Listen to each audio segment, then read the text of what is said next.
Hey everyone, so I know I'm not exactly standing out by talking about Jack because basically everyone has covered him already, but I just wanted to give my opinion on him. You see, years ago, Jack would upload videos and they were actually decent. One of his most popular videos from back then was him just flipping bottles, which was great.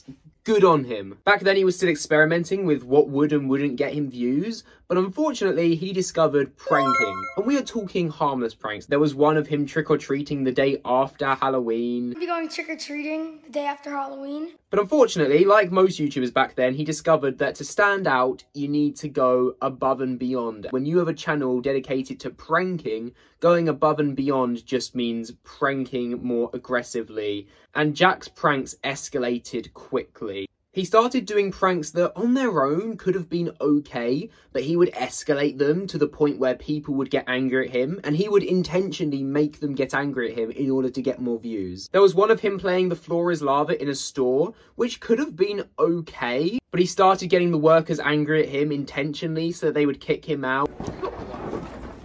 Jesus, rage. Yeah, guys, just he's a raging Asian. You can obviously see that. And he would be able to put something in the thumbnail about them kicking him out. He just made the workers' jobs a lot harder for no reason. Hopefully we got the good thumbnail. Justin, floor's lava. 5, 4, 3, go. Yeah, them bras, though. Ooh. Right next to them. Hey. I think Jack knew that his pranks wouldn't make him very popular though, because he hired a security guard from quite early on in his YouTube career. Jack realised that with a security guard, he could do anything and he could get away with it. He went from just annoying the general public to personally picking specific people and just harassing them. And then when they fought back, he would just get his security guard to step in and they couldn't do anything. What? Little bro, what you gonna do? What you gonna do, bro? Yeah.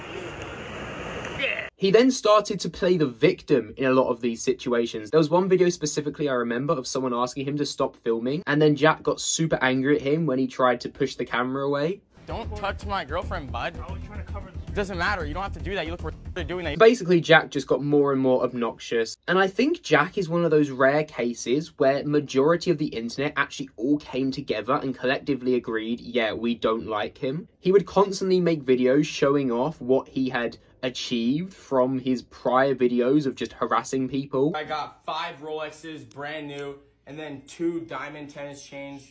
And it really makes you wonder who was actually watching his videos and getting enjoyment out of it. Because clearly people were, otherwise he would have stopped. He was getting a good amount of views for what he did, which is why he kept doing it. Soon he would step it up onto the next level though, and he would start literally asking for fights with people, but then not actually doing anything because, again, his security guard would just step in last second. Anyway, this whole thing with Jack just kind of went on in the background. I think a lot of people sort of forgot about him. He started using Kick, which is a platform where he could go live on, and people would just watch him do his shenanigans live, I guess. I don't really know who was watching that, but apparently people were. Unfortunately for him, though, something happened recently which sort of pulled him back into the public eye, and not for good reason. He was driving on live, but instead of looking where he was going, he was sitting on his phone. Like, not just sort of looking up and down, like he was just staring at his phone. And I think just about anyone could guess what happens next. He crashes the car, endangering him, his friend who was holding the camera,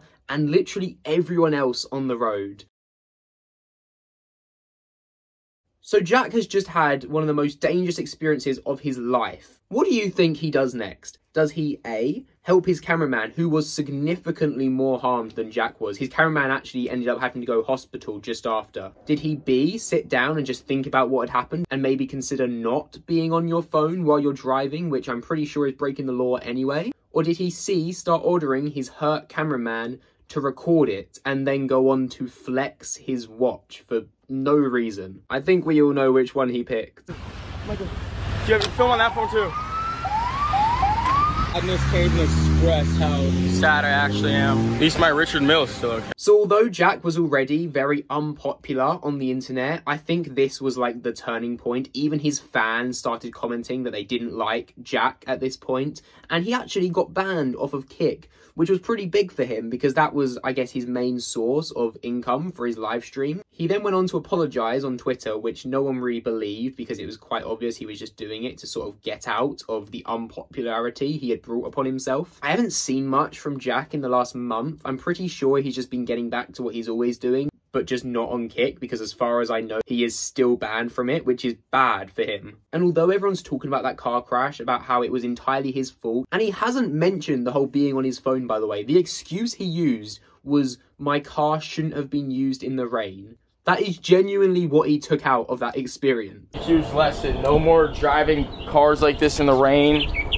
No more, I don't even know, bro. Instead of thinking, oh yeah, maybe I shouldn't be on my phone whilst I'm driving. No. Maybe I shouldn't drive while it's raining. You know what I mean? It's the rain's fault. Why did the rain have to come while Jack was making his important live stream about him driving? I think that, although yeah, that was obviously why he crashed, this whole situation goes back so far. Jack clearly learned from a young age the whole any publicity is good publicity thing, and the more unpopular he began, the more views he got and the worse he could be in public. I mean, he had a security guard, he could do whatever he wanted, and there was basically no consequences to his actions other than he gets more money, and that definitely got into his head. So this whole thing is a case of making the wrong people famous. I guarantee if Jack didn't get famous from his pranking, he could have gone to a different line of videos. Maybe he could have gone back to his trick shot videos, or he could have gone to gaming or commentary or reacting, anything other than just harassing random people. But it was his choice. He got the popularity. He could have chose to continue doing fun, harmless pranks, prank calling people, whatever he wanted to do. But he consciously made that decision to make other people's lives worse in order to get him more views. And that is entirely his fault. There is no one to blame but him. So I know talking about Jack at this random point in November is a bit random, but I just wanted to get my opinion out there. If you enjoyed, make sure to like and subscribe. I've just got 500 subscribers, so that's great. Comment down below any videos you want me to make, and have a good day.